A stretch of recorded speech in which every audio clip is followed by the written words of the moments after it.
আপনাদের Donald Trump নিয়ে যে প্রশ্ন রয়েছে, আমি আপনাদের বলি যে এই প্রশ্নগুলো আমাদের করা উচিত নয়। যাদের ছবি রয়েছে ডোনাল্ড ট্রাম্পের সাথে তাদেরকে এই প্রশ্নটা করুন। যাদের হয়ে ডোনাল্ড ট্রাম্প এখানে প্রচার করতে এসেছিল আর যারা গিয়ে ডোনাল্ড ট্রাম্পের হয়ে 2019 সালে আমেরিকার টেক্সাসে প্রচার করেছিল তাদের এই প্রশ্নটা করুন।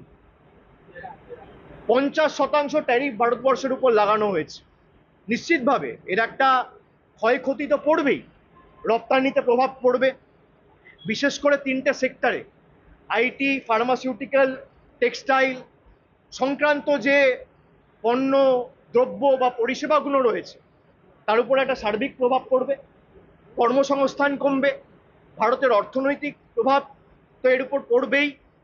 আমি মনে করি যে এটা আমাদের কূটনৈতিক ব্যর্থতা এবং ভারতবর্ষকে কঠোরভাবে এর মোকাবিলা করা উচিত। যারা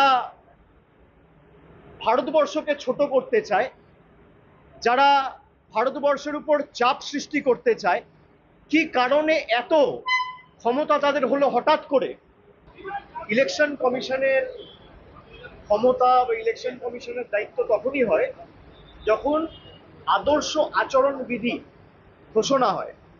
মডেল কোড অফ কন্ডাক্ট লাগু হওয়ার পর থেকে ইলেকশন কমিশন রাজ্যের সার্বিক সিভিল এবং ক্রিমিনাল অ্যাডমিনিস্ট্রেশন, পুলিশ অ্যাডমিনিস্ট্রেশন নিজের হাতে নিয়ে, স্টেট মেশিনারি নিজের হাতে নিয়ে তাদের মতো চালায়, যাতে নির্বাচনটা নিরপেক্ষ হয়, আনবায়াসড হয়, ইম্পার্শিয়াল হয় এবং ফেয়ার হয়। কিন্তু যে কাজ একটা নির্বাচিত সরকারকে এখনো প্রায় 10 মাস 11 মাস সময় রয়েছে এবং প্রায় 3 মাস 4 মাস আগে থেকে শুরু হয়েছে, 1-1.5 বছর আগে থেকে সরকারকে কাজ করতে না দেবে বলে এবং নির্দিষ্ট যে বিজেপি ক্ষমতায় রয়েছে সেই বিজেপিকে বাড়তি সুযোগ করে দেবে বলে বাংলার প্রতি যেমন ধারাবাহিক বঞ্চনা কেন্দ্র সরকার করেছে, একইভাবে বিচার ব্যবস্থাকে কাজে লাগিয়েছে, সংবাদ মাধ্যমের একাংশকে কাজে লাগিয়ে সন্দেশখালির মতো ঘটনাকে সারা দেশে প্রচার করে বাংলার বদনাম করার চেষ্টা করেছে।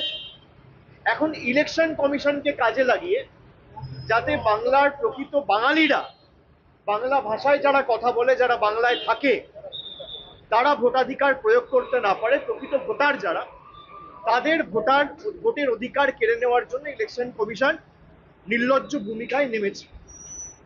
ইলেকশন কমিশনের এটা এখতিয়ার এখন নয়, তারা রাজ্য সরকারকে জানাতে পারে কি করবে কি না করবে। একটা ইলেক্টেড গভর্নমেন্ট, যে গভর্নমেন্টকে বাংলার 12 কোটি মানুষ ভোটাধিকার প্রয়োগ করে 2021 সালে নির্বাচিত করেছে, সেই গভর্নমেন্ট একমাত্র বদ্ধপরিকর এবং জবাবদিহি 12 কোটি মানুষের প্রতি, কোনো রাজনৈতিক দল বা কোনো কেন্দ্র সরকারের প্রতি নয়।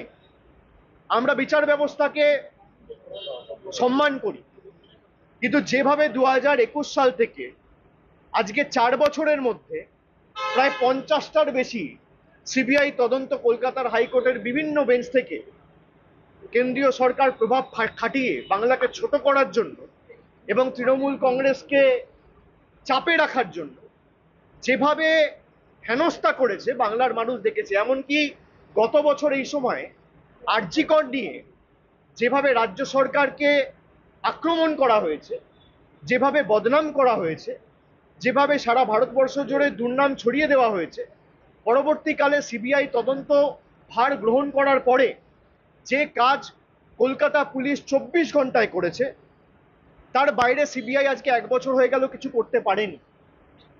আমি আগেও বলেছি, আবার বলছি, যে যারা বাংলাকে ছোট করছে নিজেদের রাজনৈতিক স্বার্থ চরিতার্থ করতে, তারা বিগত দিনেও জবাব পেয়েছে, আগামী দিনেও তারা শিক্ষা পাবে। 2021, 2024-এ তারা শিখে, ভুল থেকে মানুষ শিক্ষা নেয়, বিজেপি শিক্ষা নেয়। এখন জল জীবন মিশনের সব টাকা বন্ধ, বাংলায় যে পানীয় জলের কাজ চলছে সব টাকা বন্ধ করে দিয়েছে কেন্দ্র সরকার থেকে।